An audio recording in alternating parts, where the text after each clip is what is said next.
प्रभु यीशु मसीह के नाम में आप सभी को जय मसीह की। परमेश्वर का धन्यवाद करते हैं और आज परमेश्वर के वचन से एक बार फिर से हम प्रभु यीशु मसीह के बारे में कुछ जानेंगे। हम परमेश्वर के वचन बाइबल में मत्ती रचित सुसमाचार और उसके 19वें अध्याय और पद 16 से लेकर उसके पद 26 तक के एक घटना को देखते हैं। ये घटना इस तरीके से है कि एक धनी जवान लड़का प्रभु यीशु मसीह के पास आता है और वो पूछता है कि प्रभु, उद्धार पाने के लिए मैं क्या करूं, अर्थात अनंत जीवन पाने के लिए मैं क्या करूं। हम यहाँ पर देखते हैं इंसान के अंदर हमेशा से एक इस बात की इच्छा होती है जानने की कि वो अनंत जीवन को कैसे पा सकता है, यानी एक ऐसी जिंदगी जो कभी खत्म नहीं होती है। कई बार हम देखते हैं कि जब से इंसान का शुरुआत इस संसार में हुई है, वो अपने जीवन को लंबा करने के लिए, अपने जीवन को बेहतर बनाने के लिए तरह तरह के प्रयास करता है। चाहे हम आयुर्वेद में चले जाएं, चाहे हम एलोपैथ में चले जाएं, चाहे हम और किसी भी विधा में चले जाएं, हम देखते हैं कि मनुष्य की हमेशा से एक ये इच्छा रही है, उसकी ये खोज रही है कि कैसे वो अपने जीवन को थोड़ा और आगे तक ले जा सके, थोड़ा और ज़्यादा जीवन बिता सके और बेहतर जीवन बिता सके। और इसी खोज में इंसान इस बात की तलाश में रहता है कि जब वो इस संसार को छोड़ेगा उसके बाद उसका क्या होगा।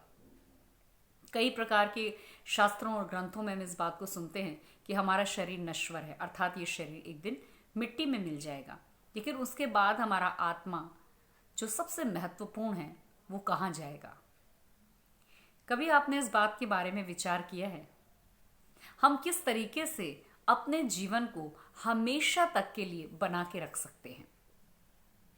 ये तो सच्चाई है कि हमारे शरीर की एक सीमा है, कुछ सीमा के बाद, कुछ समय के बाद वो इस संसार को छोड़ देगा, अर्थात हमारा शरीर इस संसार में मृत्यु की ओर चला जाएगा, मृत्यु में मिल जाएगा, उसकी मृत्यु हो जाएगी। लेकिन हमारे अंदर रहने वाला आत्मा, कभी आपने सोचा है वो आत्मा कहाँ जाएगा?